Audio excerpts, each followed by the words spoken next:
Welcome. It's episode 10 of Do You Know the Score?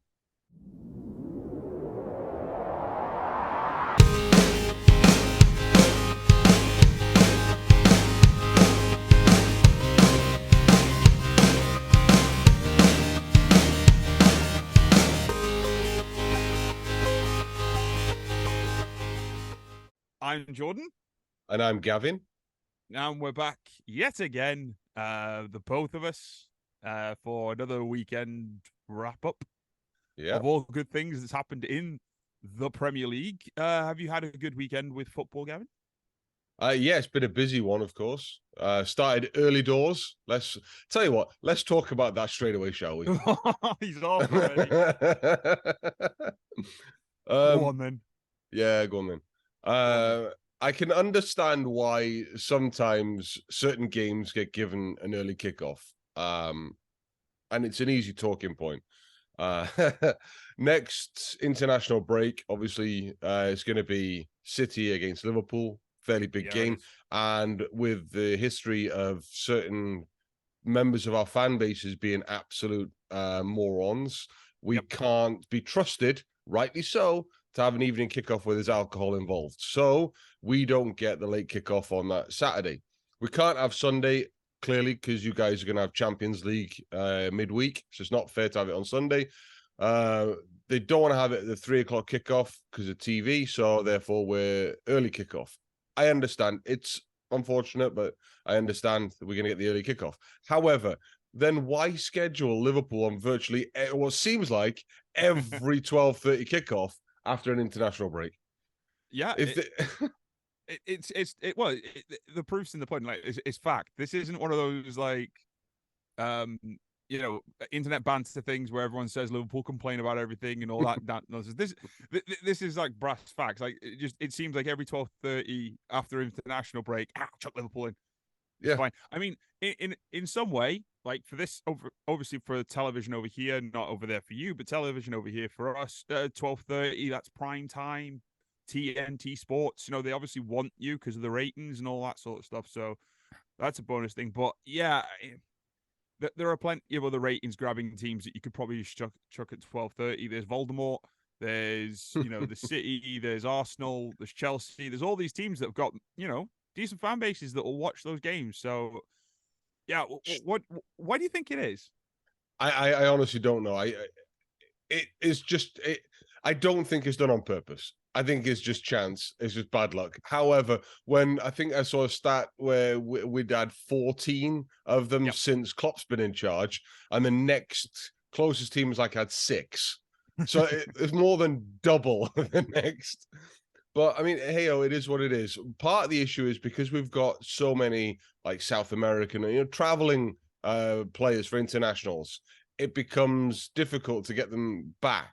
When they've played on that Tuesday game somewhere or other, can they get the flight back on Wednesday, Thursday, Friday, whenever it is? When do they play? And then getting it back.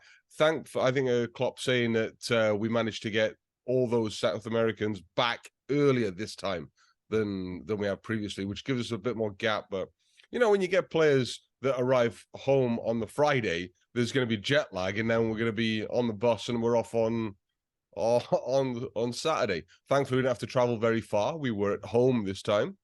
And even if you're away in this fixture, it wouldn't have been a problem either. Yeah, it's another 1,000 meters, I think it is. So quit your moaning. It's further. If it was Man City and United, right, it would be a further trip. So it's longer. This is true. And all those City fans coming from Manchester and all those other fans coming from London, it's a lot of what City fans? There aren't any City fans. There aren't any. It won't be. No one will be there. It'll be like. That's right. To be fair, sorry, this is reminding me of a really funny thing that someone said to me during COVID. Remember they used to have those. They used to have the TV screens behind the goals and stuff. Oh yeah. And people used to be able to. I don't know whether it was like a season ticket draw or something like that. Sure. But you got the Zoom call in and be on that. That's right. Yeah. On that screen and stuff, right? There was a really funny meme went around that it was Man City can't even fill that because there would be in 6 squares and 5 of them are full, and then one of them was the logo. Very good. Those good times. Those great memories.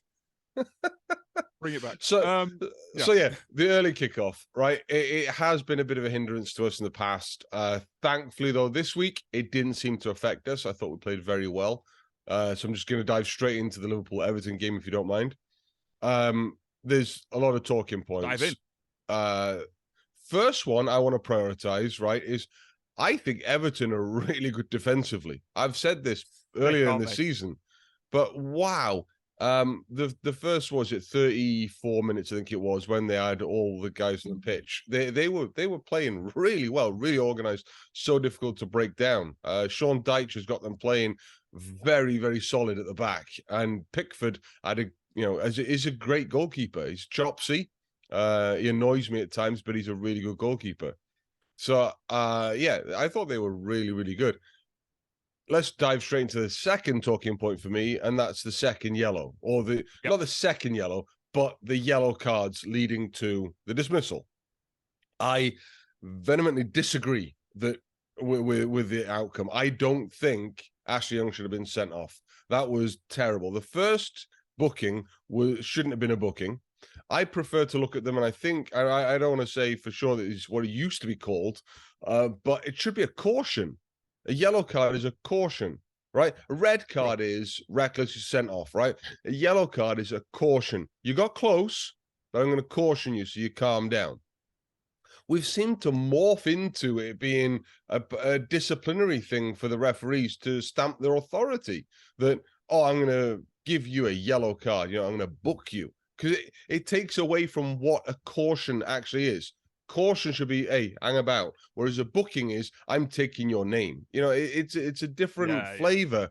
But it means that we can then give these frivolous yellow cards out for nothing, for an innocuous challenge or a challenge that the referee didn't see the right way. And because we don't have any way for anyone to intervene, or we don't want the fourth official or the assistant referees to get involved, they go with the centre ref's decision. So we cannot ever get a situation where something like that is a borderline.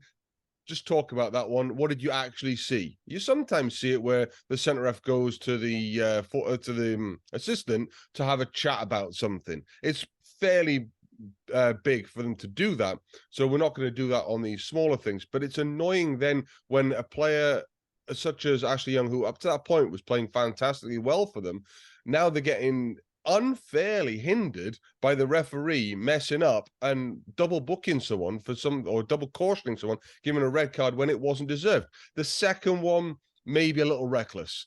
He went for the ball, there was no stud showing. Maybe a yellow card for me on that one. Maybe.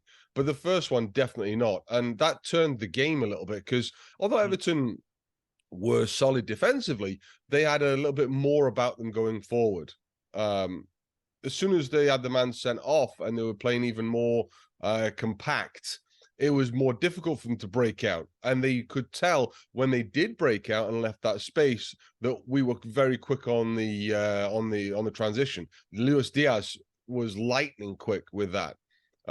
Salah had a really good game. So I think we were unfortunate. There was 2 penalty shouts. The first one I didn't see as a penalty at all, and it went to VAR, and they also thought it was no penalty. It was a slide tackle on Diaz. Again, I think that was okay. Then the second penalty, which I know has had a bit of attention. For me, that is a penalty. As soon as the cross is about to come in, the way I see it, the defender, his arm comes out. That's not a natural position for the arm. It would be like what a goalkeeper's reaction would be charging out to a ball, right? So when you do that, you're going to risk doing that. There's only one reason you got your arm out there in that case. He might not have been thinking that way, but you're going to risk it. So as soon as the ball hit his hand, for me, that should be a penalty. It's an unnatural position. The ball, it's had time to get to. You could see the guy was about to cross the ball. It was enough time to pull your arm out the way. Other defenders have done it in the past. He didn't. So I thought that was a fine penalty. But even still, right, they're down to 9 men. This is the second half now, by the way. They've kept us at bay. It's the second half, a penalty, now we're 1-up. And they still kept us at that right until the 90-something minute, where yet again another breakaway with speed. This last time involving Darwin Núñez, and then Salah puts it away for I don't know how many goal contributions he's had now in a row. It's quite some record. So I'm very happy with the way Liverpool played. I was impressed with Everton. I really was. So. Yeah, the yellow cards. I mean, it's just simply political correctness, comrade. It's these woke lefties ruining our game. But but to be serious, right? I agree with you, Hall. Like I'm. It's a bit. I don't know. It's a bit irritating watching like what I consider fine, fair tackles being penalised in the way that they are being. But again, it's like letter of the law almost. Like the Michael Keane handball. You know, you could argue that he was running. When you run, you move your arms back and forth. So he's running to get into position, sort of thing. But at the end of the day, though, letter of the law again says that when he's doing that, he's putting himself into a situation where if the ball hits his hand, it's in a natural position. I heard that. Disagreeing. I'm not disagreeing, by the way, that I think it should have been a penalty as well. I'm just saying that it's getting I saw this really interesting thing. You know, is it Dorking? The Dorking manager is the Mark White. Yes. He was talking about stuff on a podcast that I was watching because I find him interesting, fascinating character. Yeah. And I'm watching him talk about referees and how, and this becomes like a bit of a referee bashing podcast, but this is me just recounting a story that he was telling about how they tweak the laws so much that referees, even at the lower in his level, are making mistakes because they're applying a rule that applied last season that's been changed to this season. And then later in the game, they'll call something that's a new rule for this season that other people don't, like people in the clubs don't know. And they are tweaking the rules of the game way too much to make these things make these things happen, which is why in the end silly debates start happening where people are saying things like, "Oh, what's Michael Keane meant to do? Keep his hands behind his back." And that's not Michael Keane's fault. I'm not saying that should devalue or to take away from the fact that it was a handball. What I'm saying is that you are probably going to be in a situation now where every single time it comes anywhere near a hand, it's a handball, whether intended, whether not. Footballers can just shoot the ball up into a guy's hand, handball. Because of the way that they keep tweaking the rules, it's creating this mugginess. I agree. Over how people perceive these things, which is why I think something like that, which is a Stonewall handball penalty scenario, gets debated and talked about as an unfair thing. There was a thing about, I don't know exactly, because I only saw bits of the game, because as I'll talk about in a bit, I was actually at a football game live. Wow. Not being one of these dirty armchair fans. And I read or heard something about Konate should have been sent off as well. There was a bit of controversy on that. Do you know what that's about or what people might be talking about? It's another one of those where depending on what side of the fence you're on, you go, yeah, that should have been a sending off. And so you don't think so? It could have been. Had it happened, had it been a sending off, I'd have gone, oh, okay. But for me, So I'm definitely not on the side of yes, it was, or no, it definitely wasn't. There was. But you raised an interesting point there. By tweaking the rules, things are putting it almost like a grey area or some. So these things can be discussed. The handball, I heard that as well about the running. What was he meant to do with his arms? Picture where his arm was. It was straight, right? The elbow wasn't bent. Do you ever run with your arms with your elbow not bent? When I'm taking the mick, yeah. Exactly, right? Like, you know, Phoebe's run from Friends. Well, even then, you're moving your elbow. Oh, actually, yeah, I did. I did. Wait, imagine. Let the camera go on me a sec so people can see. Like this. Exactly, right? So imagine if he is running with his arms straight like that. Picture what that would look like. We need to get John Cleese on the phone for Ministry of Silly Walks at this point. That's going to look ridiculous. That was not a natural position. So, all right, Yeah. I can see the argument, but, and this is precisely what you're saying, I think, that these rule tweaks mean that we then talk about this. What's the intent? Did he try to do that? Did he not? What was he doing there? What did he actually mean? Yeah. And yeah, it becomes very difficult. Well, it's 2 points in the bag. Liverpool second at the minute. Third. Third. So as we're recording this, we still have another game of Spurs Fulham to go tonight. But third, still in the hunt. We were top for a couple hours. You were. Then we'll take that. We came along. Well, not Arsenal. Arsenal first. Because Arsenal were losing to Chelsea at one point, and that kept us top. But as soon as the game ended, that put them in front of us. Well, let's talk about that game then, because I've got a few choice parts, because I actually got to watch that one as it happened. Mm-hmm. And I've got to say that, like, Arsenal, there's a narrative going around about Arsenal at the minute that they're no longer have that like sort of soft center, that they're not gonna like crumble under pressures and stuff. And a lot of people are saying, what a comeback from Arsenal as well. They're saying that it showed fight, it showed championship grit to get back into this game against Chelsea. At this particular moment, Chelsea, it's not a good sign, because if you go 2-0 down to Liverpool, to Spurs at current form, to City at current form, Newcastle at current form, you're not getting back into this. Chelsea at current form, I understand, because they're still trying to figure themselves out. Don't get me wrong, Chelsea, I thought, were probably the best performance that I've seen Chelsea do so far this season. And they're looking like they're starting to piece it together. Players are really gelling quite nicely. There seems to be a point to what they're doing now. It doesn't seem as fractured and as confusing. But Arsenal should be doing way better than that against Chelsea at the moment. Chelsea have been ripe for the picking from top teams. If you're going to be in and around the hunt and not fall off at the end like they did last year, they can't afford to do things like this against teams that they're gonna definitely beat. And again, Arsenal did very well. I thought that they did some magnificent play to come back into the game.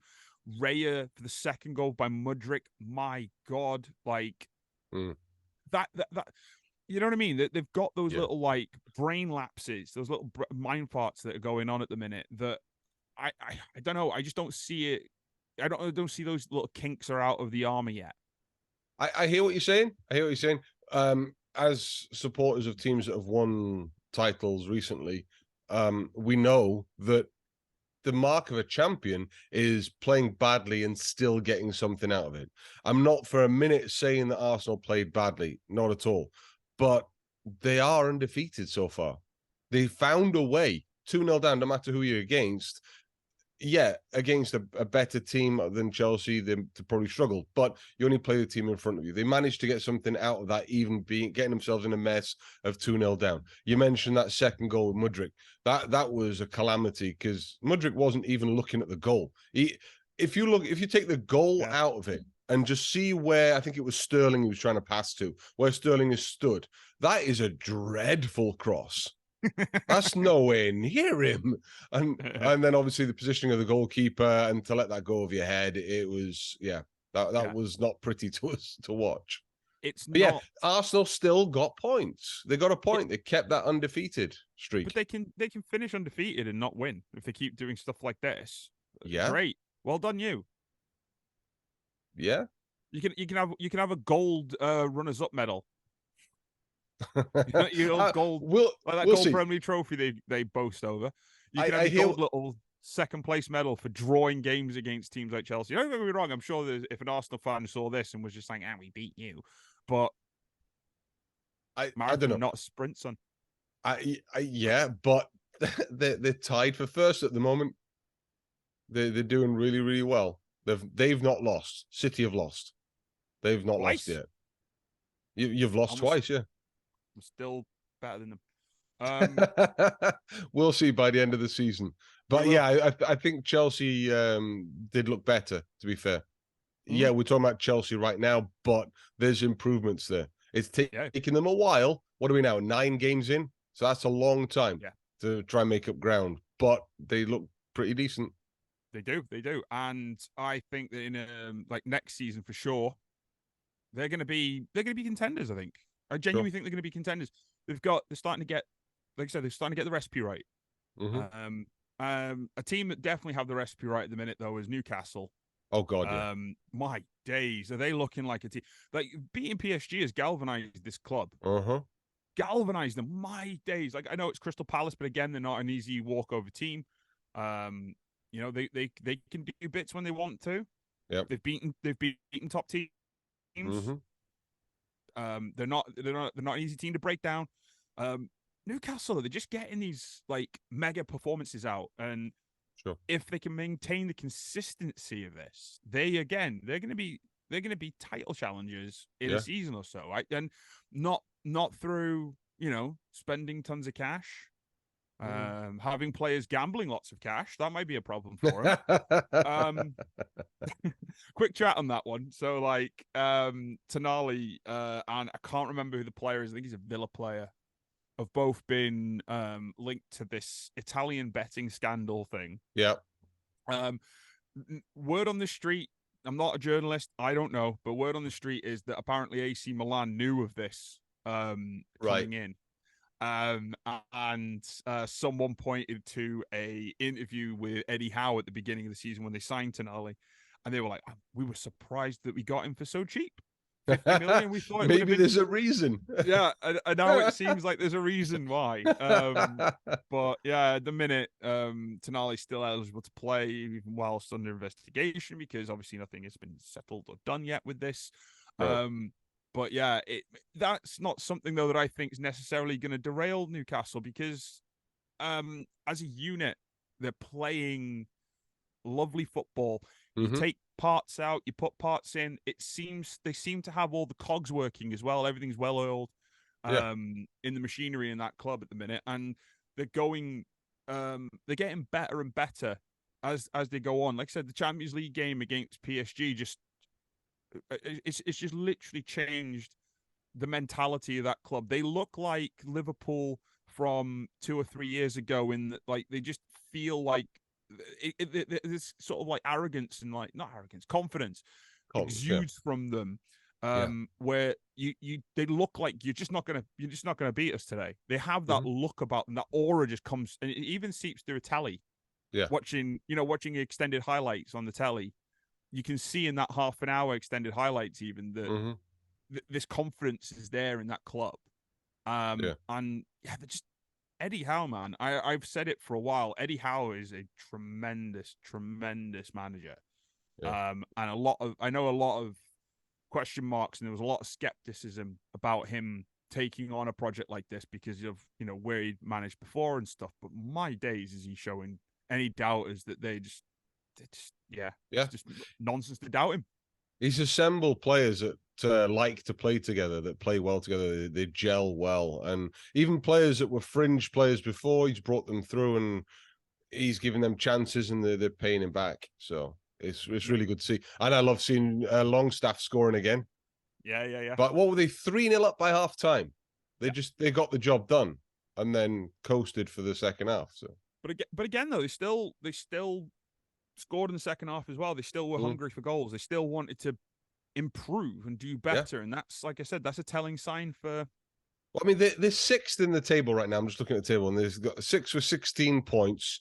They had that game against us early in the season where I said at the time, we robbed them of those points. They should have had that one. So if we give them that now puts them on 19. So now they'd be in 4th place. Just with that. So they're within sniffing distance of all of us. It's not like we talk about Chelsea, and I think we both agree next season that could be good for them. I don't know whether we need to wait till next season for Newcastle. 1 or 2 results to go their way and not our way, and our way as in top 4, not just Liverpool. Then suddenly they're in the mix. Yeah. No, I don't disagree at all. That's something I think we were all saying that. I mean, I said at the beginning, I was doing this podcast, I thought that maybe this season Newcastle might drop off a little bit in the league because they've got Champions League, so they've got more fixtures, harder fixtures, travel, things that the club aren't used to. And wow, they embraced it. Wow, have they really just taken the bull by the horns and gone, you know what? We're up for this. We're up for this task. Yeah, and sure. Like I said, it must be a merry place to go at the minute at St. James's Park. It must be really happy. You know, you go from Mike Ashley to this new ownership, and the new ownership haven't, did like Man City didn't do like PSG did, where they went buying everyone and their uncle and hoping that something would work. It seems way more. It seems like they've taken the lessons taught by Man City and Chelsea. Even Chelsea's a bad example because they won, I think, the season after Abramovich took over and spent the money. So they got their mix right. Sorry, but certainly with Man City's mistakes in that, you buy just players and hope that it manifests into something. Sure. They've definitely had a more considered and thoughtful method of buying, and they've bought sensibly. They've bought smart, and props to them. I really can't, and I like seeing a club like Newcastle do better than what they have done over the years, because let's face it, the more teams that can do this and the more teams that get involved in this, the more exciting and the more interesting this Farmers League becomes. Every week, people are proving me right, and there's a big bunch of teams that are still in this hunt for the top 4. You got, I think, looking at the table now, City, Arsenal, Liverpool, Spurs. Fine, top 4. But you've also got Villa, Newcastle, and Brighton that are all within spitting distance. That are all doing really good. So this is going to be an exciting season. Yeah, I've been saying for a long time, this is not, like I said, I know I'm being flippant. This is not the Farmers League that people think it is, and everyone is. This whole thing of like, how is anyone going to compete with Manchester City's riches and finances? But let's be real now. A lot of teams are, because people are just finding talent and they're just nurturing talent properly, giving talent opportunities that, you look at squads just generally up and down the league, right? How many young players are in those squads? Yeah, it's scary. And they're talented young players. They're young players with skill and surprising you. And Cole Palmer, like I criticized his move to Chelsea, but over the last couple of weeks when I've seen him play for Chelsea, he's kind of fitting in, and you can see him growing in confidence in how he plays. Arsenal are full of them. Saka, Smith Rowe, Nketiah. There's a wealth of talents. I think Spurs have got a few as well. Oh, so Jackson, sorry, for Chelsea as well. Yeah, you've got young talent that smart, clever managers are forming this great thing with them. And like I said, I think you can't compete with the financial side of it. Come up with another way of doing it. Teams are doing it.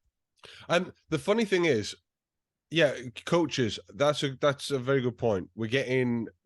There's a lot more good coaches. We used to have 2 or 3, 4 maybe. Now I think we've got a good bunch. There's not many duck eggs in this league. So the other thing they're doing is they're changing the way teams play, that evolution. And to compete with Man City's riches and whatever they want to call it, what teams seem to be doing is playing more like Pep Guardiola. That style of play, the more fluid formations, and coming up with different ways of doing it. Not just copying him, but taking inspiration from going away from the normal mold. What works? So it's funny that, yeah, I can hear what the argument, how to compete with City's riches, you go a different way, but that different way is doing something that City are doing as well. Yeah, they've got the riches, but the way they've been playing. Yeah, but I just mean purely from a personnel point of view, because Sure. Man City can just dip in and go, that guy from that club, that guy from that club, and that guy from Yeah. that club, spend our winnings from the season before, done. Yeah. That's the position that City are in right now. They don't need to go to Daddy Shake's checkbook anymore.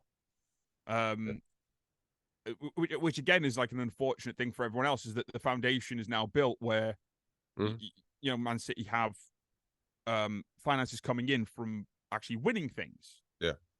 Obviously, it was a heavy investment before that, but this is where we're at now. Other clubs have had to come up with different ways of doing it. Now, some of them, occasionally you all splurge on a 40, 50, 60 million pound player. Of course, because that's the nature of the game and we've got the wealth. But it's the backbones, the shell, if you will, the spine of the squads that are really showing, and they're players like Longstaff.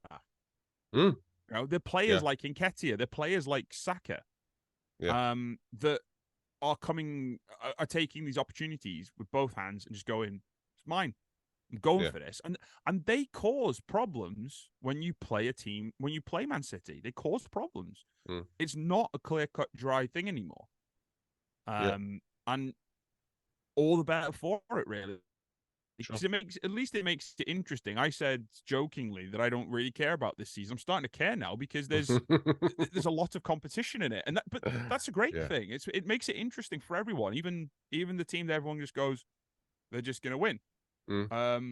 Which we'll do now. Let's talk about that team. Manchester City, Brighton, and Hove Albion. Unfair that we have to play two teams at once, but that's such a good joke. It never gets old. It never gets old. Of course, we lost to them. There were two of them. I mean, again, I was at a game that wasn't Man City, so I can't really speak for it much. Extended highlights again, but Man City looked business as usual. I again flippantly said I feel that the team after the international break, if City lose before the international break, get pumped.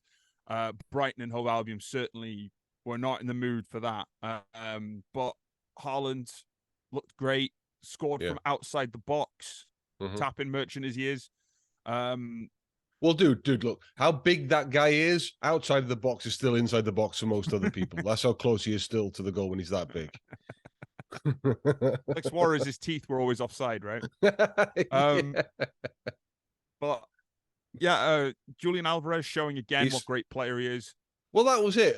Julian Alvarez scored the first goal, and then almost immediately it seemed like then Haaland scores, and you think, oh, that's over now. And you as Brighton, you've got to feel that that's the way they would have gone into it. Same as you. We're coming off the back. They're coming off the back of what the loss. So it's not going to be good. They're going to come out fighting, and then you're expecting it. Let's try and keep solid, compact. Let's hold them at bay, and then bang, bang, right? Immediately you're on the ropes. It's going to be so difficult to come back from that. Demoralizing. Oh, absolutely. But they did. They scored a goal. Yeah. They looked like they could have got in it. Stefan Ortega got cut out. Again, this is a thing we had to play Ortega, I think, because of international stuff. Like, is that what it was? Back in time. I think so. Right. I'm not 100% sure.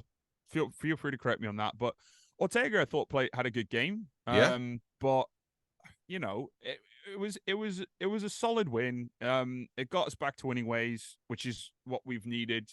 3 losses on the bounce, including the Carabao Cup. So City are back, baby. But yeah, I can't fault it really. I thought it was a really, really good game. Brighton came at us as well. Is it Mitoma? Mitoma. Was he a guy that you lot were looking at? Yeah. He's a talent. That kid's not got long left. One quick special shout out to Jeremy Doku as well. I thought he played a blinder. The kind of thing that we somewhat won't. He's someone that the kind of play that we sort of expected Grealish to do.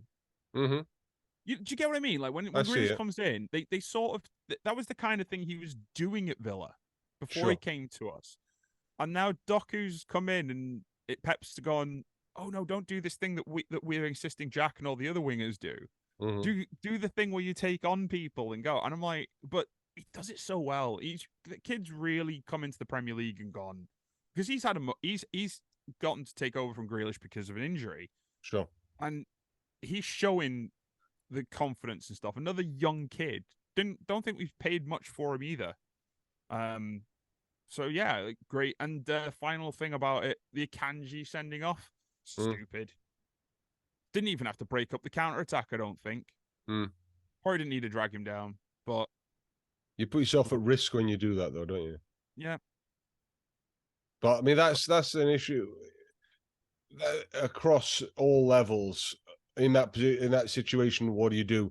And it's so the intelligent thing to do is hold up play, right. but the adrenaline makes you want to stop it now. You don't want to, but get in front of the player and slow him down. Get him to either turn back on himself or cut inside or just delay the game. But Yeah, these things happen. exactly. Speaking of, go on. Go ahead. No, oh no, you. No, Oh, you. I was just going to go on about another game with a sending off. But if you've got anything else to say on City, let's have that first. Nah, which is great. Oh. Right, sending off. Did you see the Bournemouth Wolves game? I did not. Right. Okay. So Bournemouth, who, let's put it this way, are not doing too well at the moment, right, in the league. They got 1-0 up against Wolves, and were looking okay. They were looking all right.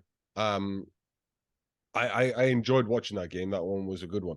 However, there was an incident that annoyed me, and that was, I think it was Hwang and Lewis Cook. They got involved with each other with a tangle, and it got a bit boisterous, shall we say. And then on the stand-up, they were doing that Rams having a fight thing where they were butting. I think first off, it was their chests on each other, knocking into each other. And then Cook. No, it was Hwang first. That was it. Hwang went in kind of more than Cook. So Cook then thought, all right, let's do this then. And you know that thing that we talked about before where the heads go together like that and then nose to nose and they're growling at each other, whatever those idiots do. What happened was Cook went in, Hwang didn't want any part of it at that point and went down like a sack of spuds. Right. There was virtually no contact. Cook shouldn't be putting his head there. We've talked about this before. I've definitely said that. You don't be putting your head there because you risk this exact thing happening where Hwang went down and it made it look like he gave him a Glasgow kiss. He did not headbutt him. He was going for a nose to nose. This is why these players need to understand you have to get rid of that. Putting your head together and locking horns, don't do it. You might get away with it where someone else does it. And as we've seen before in other games, the referees get involved, pull them apart, maybe give them a yellow card for fighting. If the other dude hits the floor like Wang did, you're going to get sent off. And he did. He got himself sent off. It was a stupid sending off.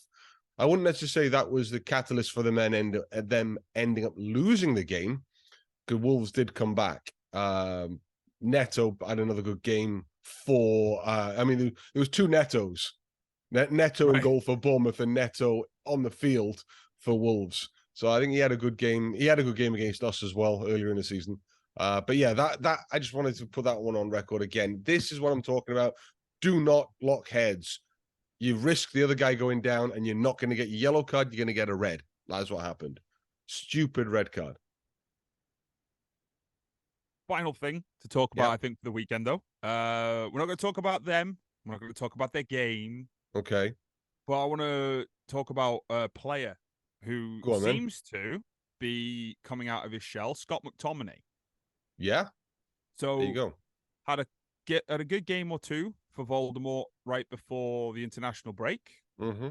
During the international break, when he was representing Bonnie Scotland, scored a couple of cracking goals. One which was disallowed, unfortunately. Yeah. For stupid reasons. Can't even work out where the foul of the problem was, but there we are.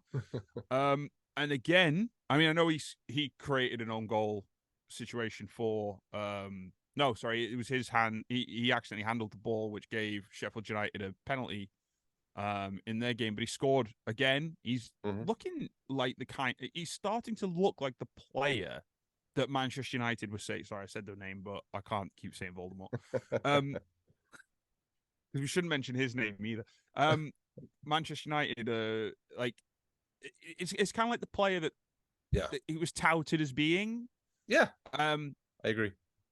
Playing with Casemiro is probably helping. Oh yeah, let's not forget. Not too long ago, he was part of the dynamic duo that was McFred, right? Yes. And that just didn't work. It was a calamity, and I think that those two in midfield were causing a lot of issues, which has led to Maguire's lack of confidence and where he's at, because the defense were just overrun by the midfield not coping well. Yet this McTominay isn't playing anything like that McTominay. I really like the look on this one. This McTominay looks like he doesn't have an issue going forward or coming back. Like he seems to not have.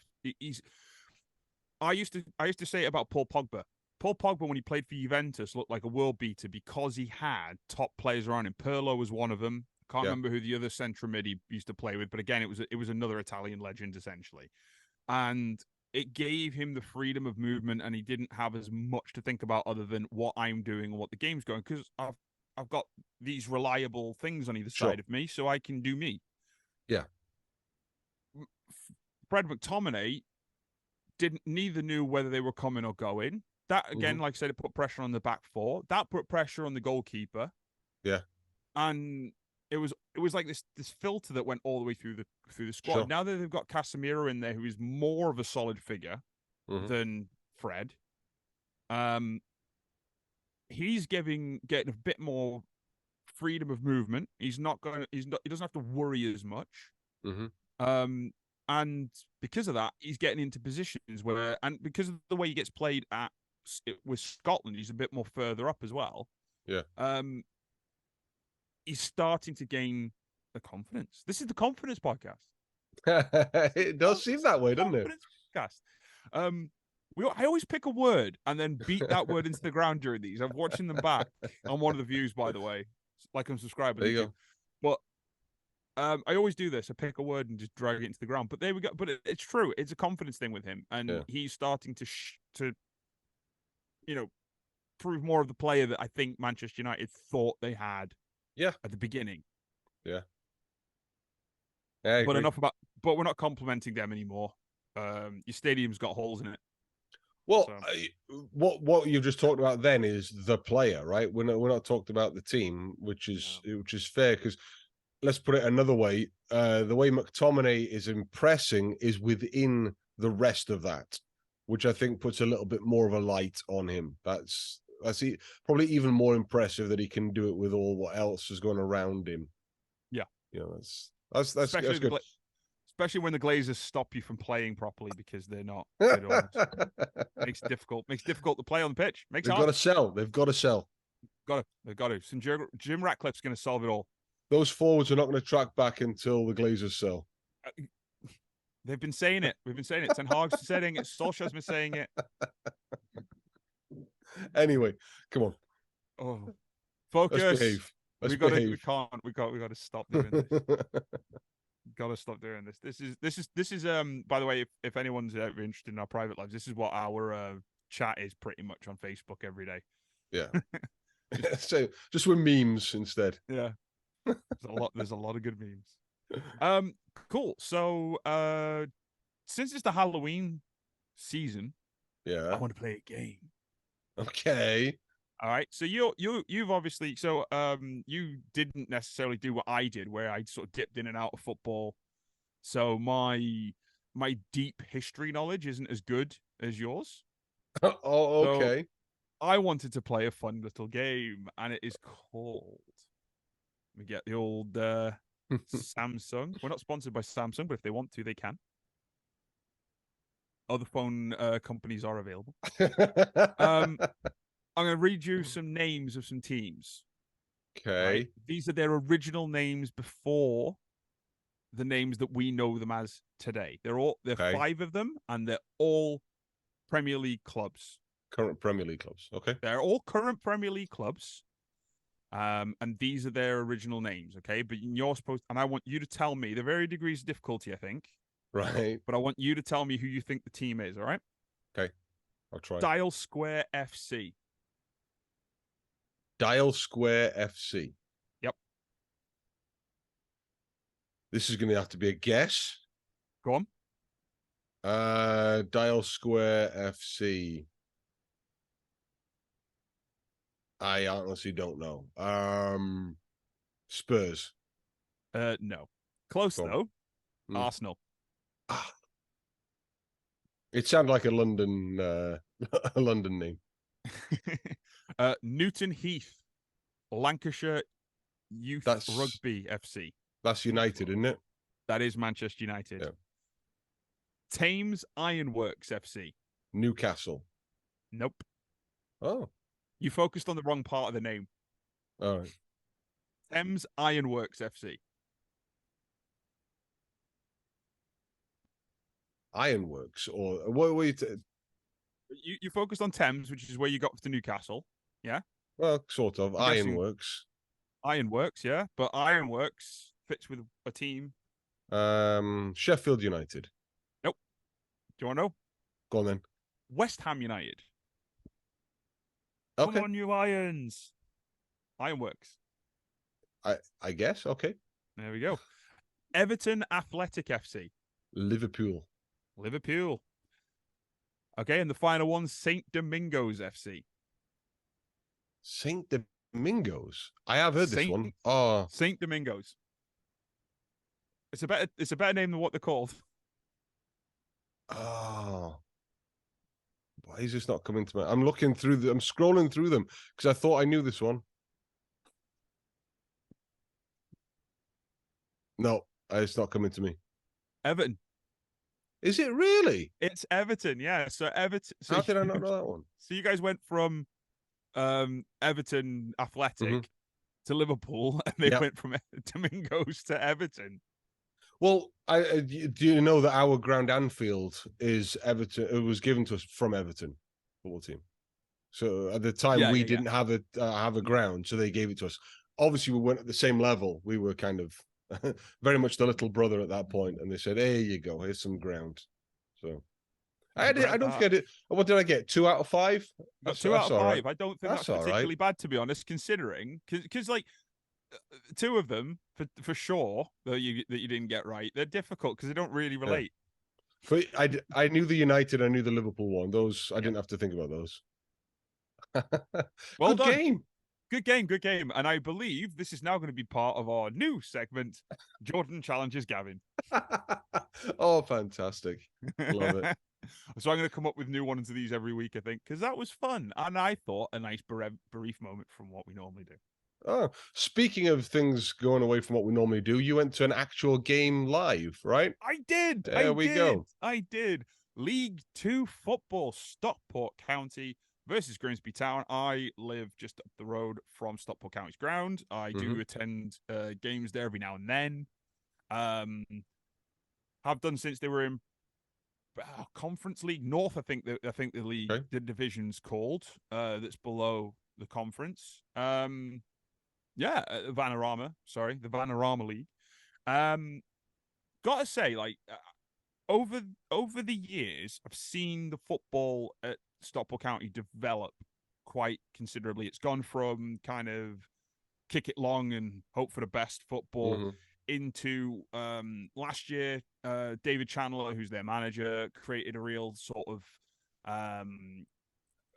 very high pressing, very intelligent way of playing football, a way that is actually sort of up and down the league. And they've got a new, now it's the first game that I got to go to with them being in League 2. I didn't get to go last season, so it was the season before when I saw them last. And I've got to admit, like, grassroots football is the wrong thing to say. Local team football, go check it out. Very much worth your time. It's good football. It's good time. There was a good group of us there. And they've got, like I said, Stockport County have got some talent. They're currently top of the currently top. Currently top of There League you go. Two. And thank you. We got there in the end. 9 games unbeaten in all competitions. Nice. They've got a really good set of players. There's a player called Louis Barry, who I was particularly impressed with. They've got Tanto Olafoe, I think is how you pronounce it. Alofe. I'm not 100% sure. Feel free. As we've done on this plenty of times, I'm not very good at pronouncing stuff. But it got some really good players. The game was excellent. So penalty within the first 6 minutes, converted by Louis Barry. Through ball goal by Alfay, scored that. Grimsby then, right before the break, they got a sneaky goal. Then they got a penalty at the beginning of the second half, and then around about the 75th minute, free kick, nodded in again by this Louis Barry kid. And I've got to say, like, it was entertaining football as well. Nice. All the games I've been to at County since they've got a new owner, from what I understand, and they're getting 9,000 to 10,000 people a week now, which was a far cry from when I saw them when they were in Conference North, and there was barely a couple of thousand in there. Sure. And Esley Park's got a proper old-fashioned kind of look to it. It's like it looks like Ninian Park, but it's got a grandstand behind it. I mean, you've been there, so you know. I'm many times, yeah. Talking for the listeners who may not know, Ninian Park again is like a classic Cardiff City ground. It's like one of those ones where it's got a standing area behind one goal, and then like just one tier of seating on either side. For people who want to know, unfortunately, no longer. Ninian Park, unfortunately, no longer a stadium. No, it's now a bunch of houses. Stadium. Well, the City of Cardiff Stadium now, isn't it? Well, Ninian Park is now just a bunch of houses. The City of Cardiff Stadium is a bit further down. So which was a shame, because that was a great place for me and used to go watch football when we were kids with our uncle. And Darren from Hollyoaks was there. Nice. Celebrity sighting. The celebs are coming out. Him and his family were there on some sort of VIP stadium tour thing, which was nice. Didn't fraternize with the people. He had county staff all around him buzzing. But yeah, I gotta admit, like it was a really good day, and a lot of, like I said, a lot of goals. It was entertaining football. The atmosphere was incredible there as well. I gotta give it props. And like my boss at work, she is a Wrexham season ticket holder, has been for decades, and she's seen a change. That obviously having Ryan McElhenney and Rob McElhenney and Ryan Reynolds. Awesome. But that's giving the league some eyeballs, and then you've got like all these different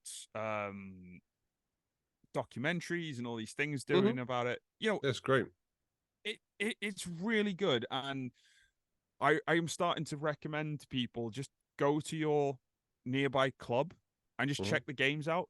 I think people will be surprised, at how well that is. But yeah, best of luck to Stockport County, currently sitting 2 points clear of Notts County, who, if I'm correct, they're the team that came up with Wrexham from last season, who were 4th.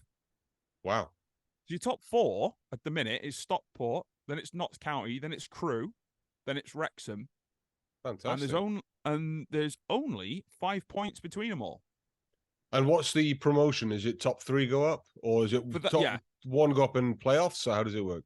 It's top 3, as I understand it. I can't remember anyway. Because the thing is, like, for the conference to get up into League 2, it's horrid. You've got first place, and then second down to 5th, they have a playoff.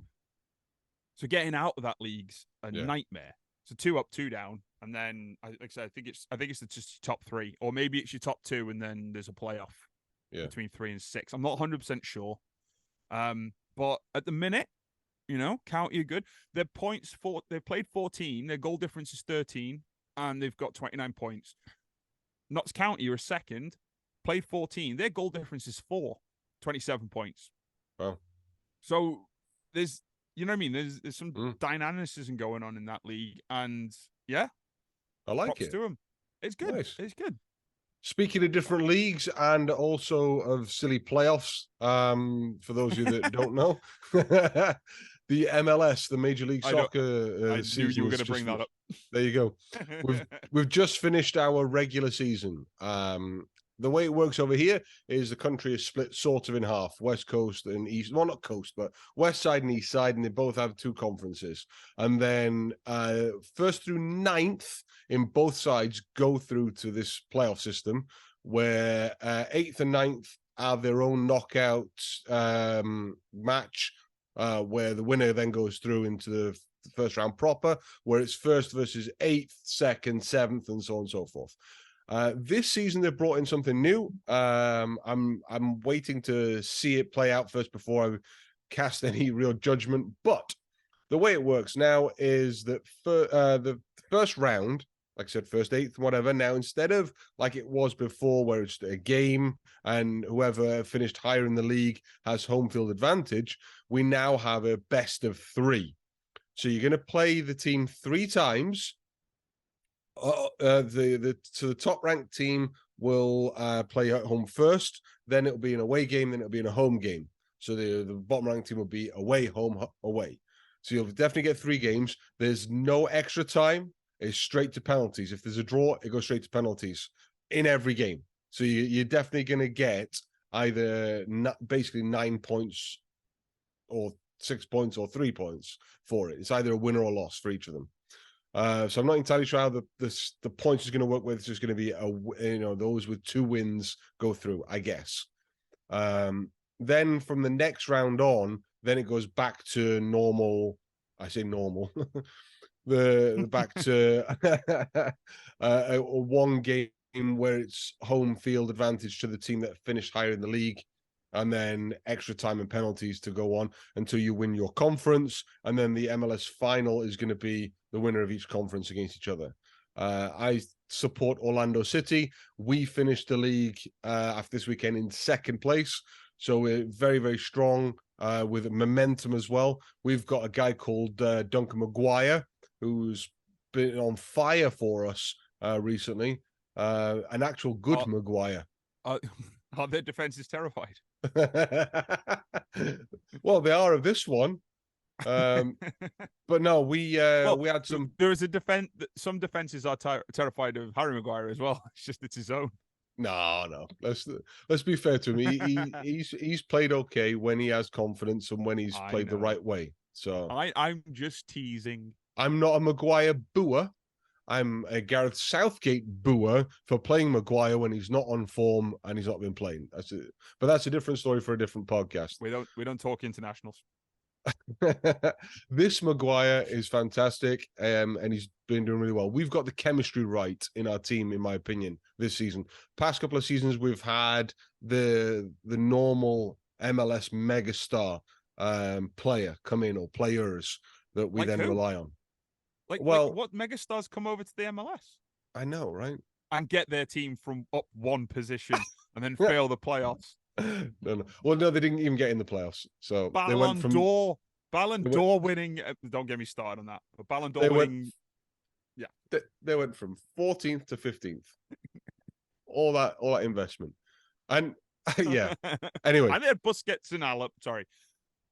Well, the thing is, right, the team that they overtook, in that the team with Insigne and all them in it as well. Bernadeschi and Insigne, who are awful. Toronto.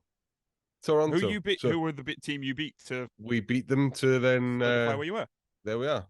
So yeah, MLS normally relies on these 1 or 2 megastars, and we've had Kaká in the past. We've had Nani, who maybe Alexander Pato as well. You might think, all right, well, they wouldn't get into an Arsenal team, but that's not what this is about. You got to think about the players that are around in the rest of the team. So what we've managed to do now is, like we were talking about with these teams in the Premier League, we've created chemistry, which really does work. So Oscar Perejo's a great manager as well for the league as well. I've watched him play, watched him manage a couple of times, well, once live and then a few times on TV. And yeah, he seems like, the kind of manager that, no nonsense, lot of charisma, a lot of passion, Yeah. a lot of It's going to confidence. be confidence. There we go.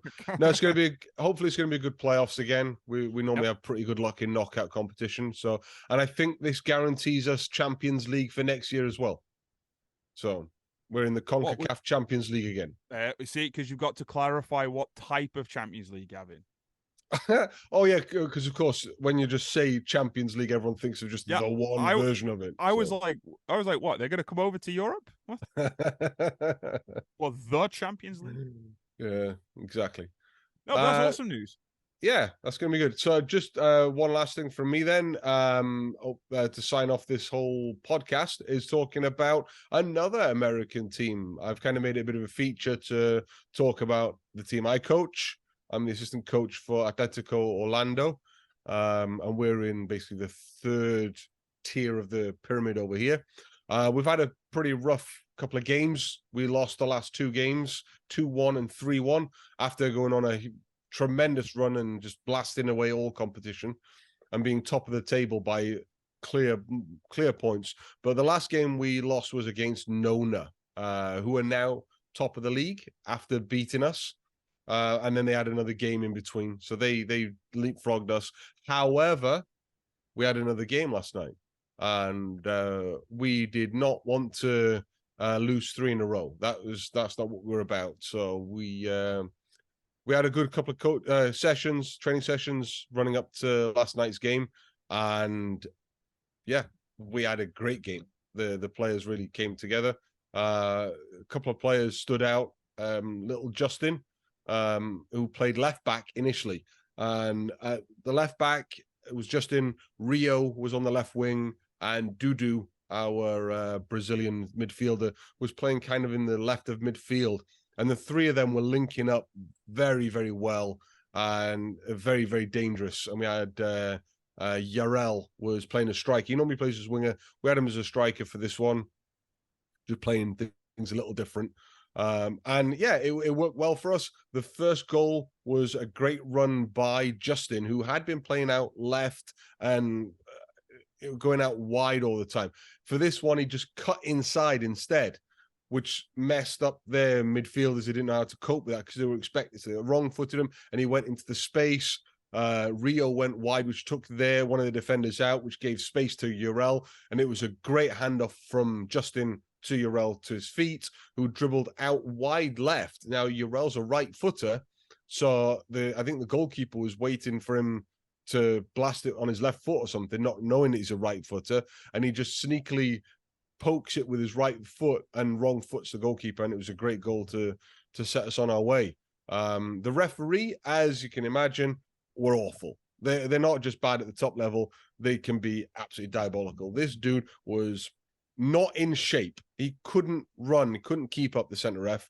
I said to Alex, the head coach, he's going to wear out that centre circle, because that's all he was, just running around in the centre circle, kind of reffing from distance. Sunday League ref. Oh, shockingly so. It was absolutely Sunday League. Yeah, it was terrible. And Charlie, who we'd put on the right wing, got himself booked towards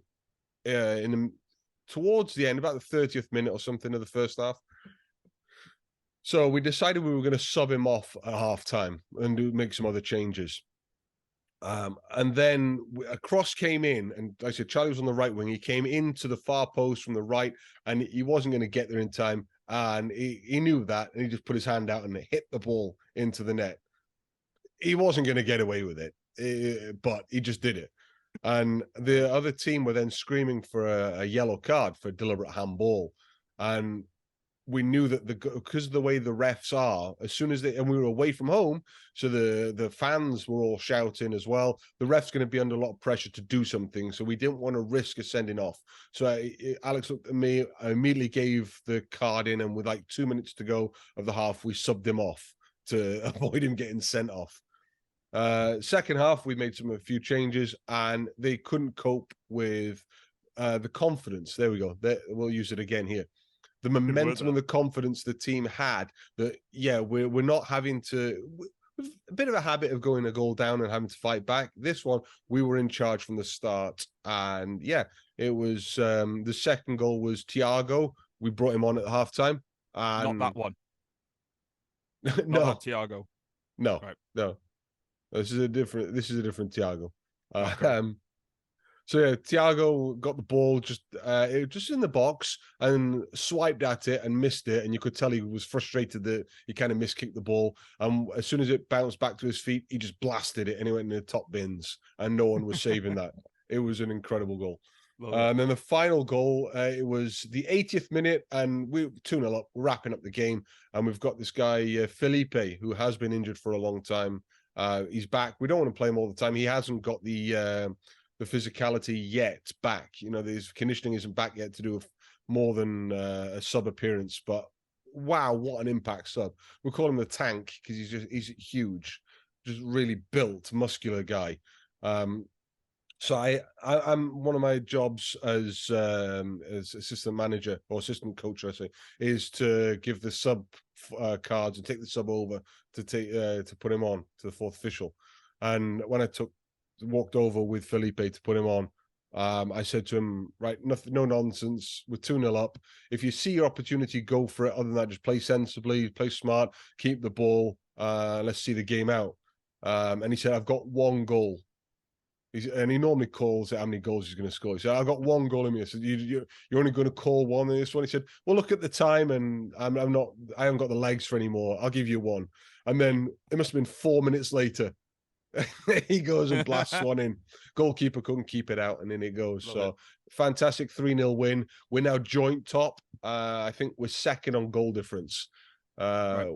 We got 3 games of the season left to go. So I think top 4 go into the regional playoffs before we get to state playoffs and then national playoffs. So cool. we're looking good. Like I say, 3 games to go. We should know by mid-November. I think November 11th or 18th is our final league game before we then hit the playoffs. Wicked. That's amazing. That's so good. Is it everyone I really suggest you get in on this club at the ground level. Say that you were there. They've got some good things in the mix from conversations we've had and things that I've seen when I've been over, and yeah, it's great to see that the team's got an exciting little run of games. Bit of intrigue, you know. No Farmers League over in Atletico Orlando. No, no Farmers League there. But yeah, congratulations to the team on the well-fought victory, and let's just hope that maybe we'll one day cover it live. That'd be fun. Yeah. Cover it as it goes. We'll podcast as the game's happening. You'll just have to sit off. Or we'll do it, and then you just go, Jordan, just be right back, and then you just run over and do some coaching stuff, and then come back and tell me what's going on. There you go. I like that idea. These are ideas. Just need to get the sponsors to pay for me to go over there. Today we're sponsored. No. Yeah, that's brilliant. Gavin. Cool. Thank you very much. Great day. Great day. Great episode even. Episode 10. It's good to have it back. Socials for Atletico Orlando are? I'll put it in the comments below. All right, cool. Put those in the comments. They're in the previous videos, but I'll make sure I'll put them in here again. Yeah, everybody follow Atletico Orlando, give them some support, do some interaction. It helps them with the algorithms. It helps them get followers. It helps all that sort of stuff. Help grassroots football in all walks of life. It's important. Future players, you never know. Thiago might be a world superstar beater. Dudu maybe as well. Who knows? You may be seeing those people at some point on a Wheaties backs near you. But do check them out. Thank you very much for listening to this episode of the podcast as well. Follow us on social medias at Do You Know The Score on all the platforms apart from Twitter. And email the show if you want. doyouknowthescore@gmail.com. Please interact with us as well. That really helps our funky algorithm and lets people know that we're around. So comment on the video, even if you just say that this is awful, say it's brilliant, say hi, say whatever you want to say. Just comment something on all that stuff. If there's a star rating, rate it, maximum stars, all that good stuff. Share it with your friends. Do all those things. Notification bells, likes, subscribes, all that stuff. Gavin, any final words before we go? I don't. I think you've covered it all there. I covered it all. So I can do that bit, but I can't pronounce a footballer's name. This is true. Yep. Bloody millennials. Catch you next time. Bye.